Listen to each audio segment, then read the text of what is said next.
Here we are in Santo Domingo, Xenecoj. We had a car today to take us to this location. It usually takes 3 buses and an hour and a half, but we got here in about 40 minutes. When we arrived, we could see people were waiting. I didn't know there was quite a celebration.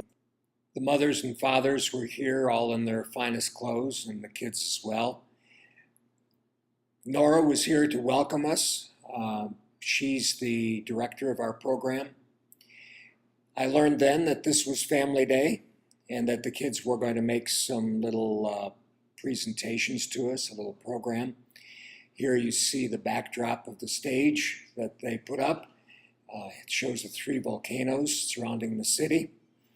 Here are the kids doing their little program. The teachers arrange for them to show us their abilities that they've learned at the school. Here they're showing a little poem that they've learned. The mothers enjoyed this immensely. In truth, the mothers also participated in some little activities that were arranged for the enjoyment of all of the people that were watching. It wasn't long, though, till we were eating tamales, which are the national dish of Guatemala, I suppose. The kids enjoyed it.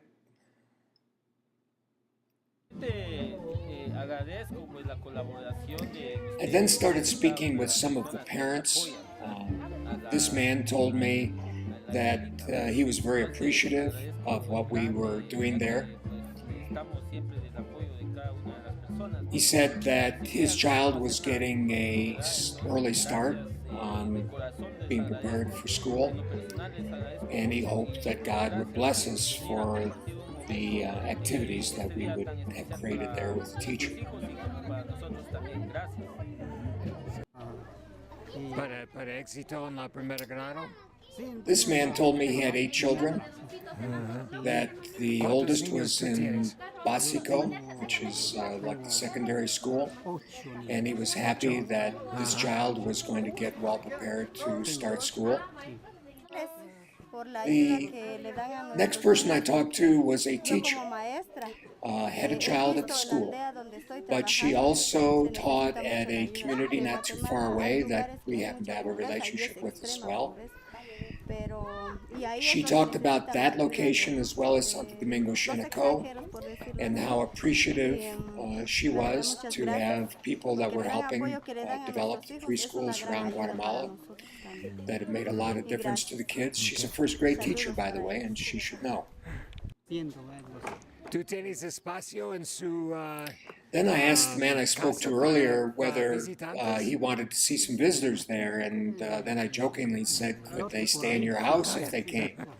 And he said, sure, that could be arranged. He said, we don't have much space, but we'd like to have visitors. This is Nora's family. They're very active and supportive of Nora. Nora on the left, her uncle, her brother, her sister, and then 2 other people that were helping that day. The families joined in too. As you can see in this quick motion film, they cleaned the place up in a hurry and they were ready for some pictures. I snuck one in here with this beautiful little girl. Then we went on to take some pictures of some of the other people. Again, they're all in their finest clothes. They don't really look like this when they're going to school every day. This little boy was especially assertive. Looks like he had gotten some clothes from the pacas, which are our used clothes that are sent down here for the people to buy for just a Q or 2 apiece. Then the families lined up for photos. As you can see, they're mostly young families. Young children.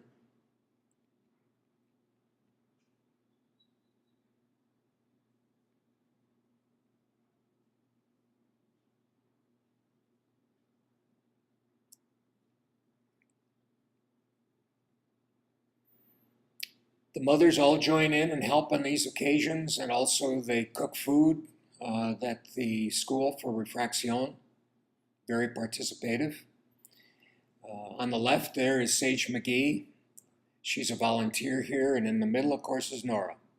and Nora is the heart of this whole program. It was her idea to start some preschools in rural areas where they needed it the most, and she's the reason that we've continued.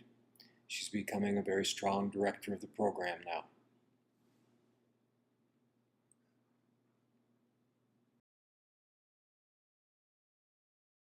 I want to take a moment to invite all the members of St. Mary Magdalene Church to come visit us and see the children, meet the teacher.